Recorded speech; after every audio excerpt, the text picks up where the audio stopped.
안녕하세요, 여러분. 이번 시간에는 원격 수업으로 전환된 지 세 번째 수업인데요. 이번 시간에는 원격 수업 시간에 그동안 배웠던 내용을 총정리하는 시간을 가져볼까 합니다. 우리 원격 수업 시간에 시작한 단어는 중단원 세 번째 중단원인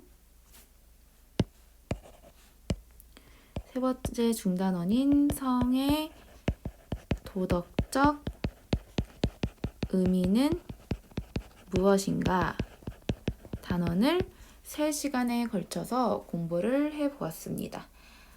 우리 교과서는 몇 쪽이냐면 138쪽이죠. 우리 교과서 138쪽에 나와 있는 성의 도덕적 의미는 무엇인가 단원 중에서 우리는 3가지 소단원에 대해서 공부를 했습니다. 첫 번째는 내가 생각하는 성과 사랑의 의미 단원에 대해서 공부를 했었고, 두 번째 단원은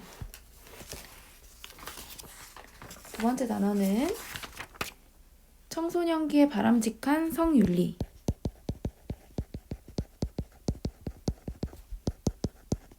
에 대해서 공부했었고, 세 번째 단원은 이성 친구와 바람직한 관계를 형성하는 방법에 대해서 공부를 해보았습니다. 빠르게 진행을 하다 보니까 여러분들에게 요점 정리할 시간이 필요할 것 같아서 이번 시간에는 3가지 소단원의 내용을 정리해보는 시간을 가져볼까 합니다. 먼저 1단원에서 배웠던 내용을 한번 상기시켜 볼게요. 이 단원에서는 성의 의미와 가치에 대해서 공부를 했습니다.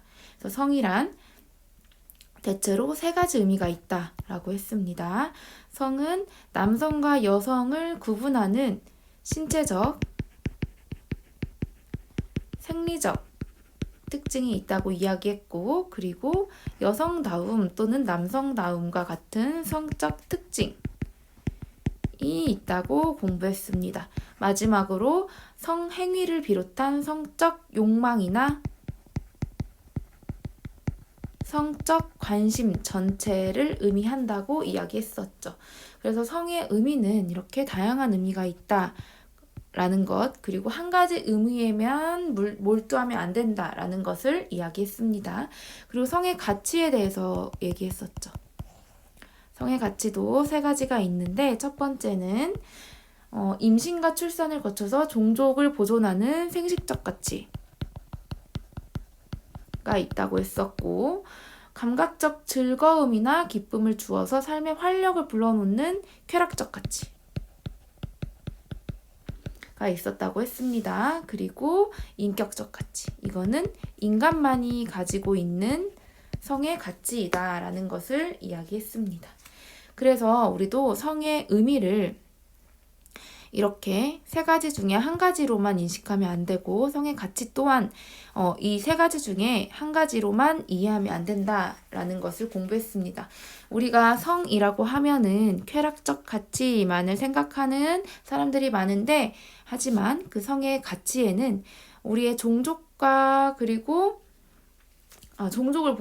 임신과 출산을 거쳐서 종족을 보존한다는 그런 의미도 있고, 물론 감각적인 즐거움을 준다는 의미도 있지만, 그리고 성을 통해서 상대방을 배려하는 그런 감정을 배울 수 있다는 인격적 가치도 있다라는 것, 이 3가지 가치를 조화롭게 생각을 해야 된다라는 것을 공부했던 단원이 1단원이었습니다. 그리고 이제 짤막하게 사랑의 가치에 대해서도 이야기했고, 사랑의 의미에 대해서도 이야기했는데, 사랑은 상대방을 아끼고 소중하게 여기는 마음이다 라는 것, 그리고 그 상대방에게 적극적인 관심을 가지면서 그 사람이 원하는 것을 이해하려고 노력하는 마음이다 라는 것을 이야기했습니다. 그리고 사랑은 보통 우리가 사랑이라고 생각했을 때 남녀 간의 사랑을 떠올리긴 하지만, 이것뿐만이 아니라 사랑은 부모, 자식 간의 관계, 그리고 형제, 자매와의 우애, 그리고 친구 간의 우정을 모두 다 포함한다는 것, 그리고 뿐만 아니라 신에 대한 사랑, 이러한 것도 모두 다 사랑의 범위 안에 포함된다는 것을 이야기했습니다. 그래서 여러분들의 삶 속에서 경험하는 다양한 모습의 사랑을 깨달아야 된다라는 것, 그리고 내가 적극적으로 어떤 사랑도 노력해야 된다라는 점을 이야기를 했습니다. 그 다음에 이제 공부했던 단어는 이제 청소년기의 바람직한 성윤리는 무엇인가 라는 단원에 대해서 공부를 했는데, 청소년기 때는 이제 여러분들이 신체적인 변화를 겪다 보니까 어떤 성적인 욕망이 마구마구 생기는, 그리고 다른 이성에 관심을 가지는 그런 시기라고 이야기했습니다. 그래서 당연히 성 표현물에 호기심을 느끼기도 한다. 그리고 이성을 사귀고 싶어하는 감정이 생겨나는 시기이다라는 것을 이야기했습니다. 그렇다 보니까 이제 오늘날 발생할 수 있는 청소년의 성 문제가 있을 수 있는데, 이 얘가 성 표현물, 뭐 음란물이 될 수 있겠죠. 물에 과몰입하는 것. 이렇게 지나치게 몰입하다 보면은 이제 성범죄로 빠질 수가 있다라는 거죠. 그러니까 여러분들이 무심결에 유포되고 있는 불법적인 어떤 성 표현 동영상이 그냥 다운로드해서 같이 보는 것만으로도 범죄가 될 수 있다는 점을 우리는 알고 있죠. 그리고 몰랐다면 알아야 합니다. 그리고 청소년의 성상품화, 어린 나이에 여자아이 또는 남자아이의 어떤 성적인 노출 같은 게 이제 성상품화라고 볼 수 있겠죠. 그리고 그러한 성상품화는 청소년을 대상으로 했을 때 더 문제가 심각하고 커질 수 있다는 점 또한 이야기했습니다. 그리고 성범죄나 10대 임신 같은 문제가 발생할 수 있다라는 것을 이야기했습니다.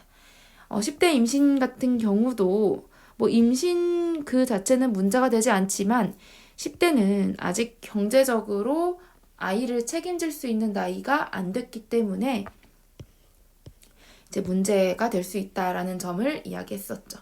그래서 청소년기에는 바람직한 성윤리가 필요하다는 것까지 이야기했습니다. 자, 그 다음에 세 번째 단원, 우리 지난 시간에 배웠던 이성친구와의 관계 단원에서는요, 이성친구를 사귀면은 장점은 무엇인가에 대해서 이야기했습니다. 성역할 고정관념에서 벗어날 수 있다는 것.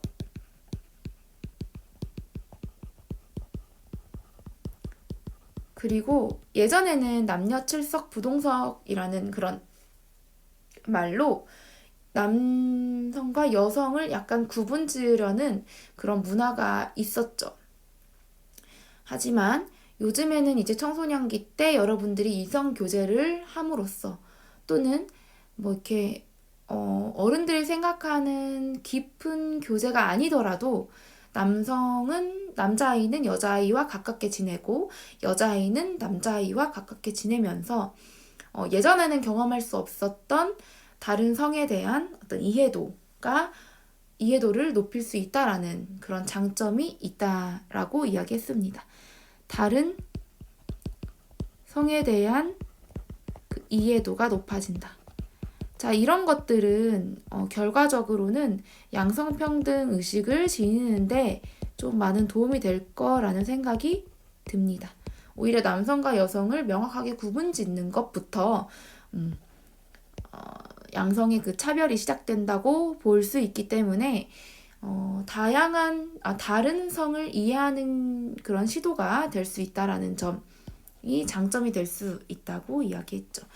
그리고 이제 꼭 다른 성에 대한 이해뿐만이 아니라 그냥 상대방을 배려하는 방법, 그리고 양보하는 방법, 그리고 내가 한 발 물러서서 다른 사람을 위한 희생하는 방법까지도 배울 수 있다. 이러한 점이 장점으로 보여진다라는 것까지 이야기를 했습니다. 그래서 멋진 이성 친구가 되려면 우리는 어떤 자세를 지녀야 하는가? 서로의 차이를 이해하고 있는 그대로 존중해 주는 것. 그리고 상대방의 의사를 존중해 주는 그런 자세가 필요하고 서로의 생활을 존중하는 게 필요하다는 것까지 이야기를 했습니다. 자, 이렇게 세 시간을 통해서 우리가 세 번째 중단원에 대해서 공부를 해보았는데요. 사실 이 내용 가지고 이 단원을 완벽하게 이야기했다고는 보기 어렵습니다. 이 단원은 사실 여러분들이 밀접하게 지금 겪고 있는 실제 상황에 대한 어떤 예시를 많이 제시를 해줘야 되는데 급하게 원격 수업을 준비하다 보니까 선생님도 많은 예시를 준비하지 못했습니다. 그래서 다음 시간에는 다양한 예시를 준비할 예정이고, 그리고 이제 언제까지 원격 수업이 진행될지는 아직 모르지만 만약 대면 수업을 하게 된다면 여러 가지 사례를 통해서 한번 이 내용을 다시 점검할 예정입니다. 여러분들은 이 내용을 그래도 뭐 공책이나 프린트는 없지만 공책이나 자신만의 어떤 노트에 정리를 해두면 좋을 것 같습니다. 그러면 이것으로 이번 시간 도덕 수업을 마치겠습니다.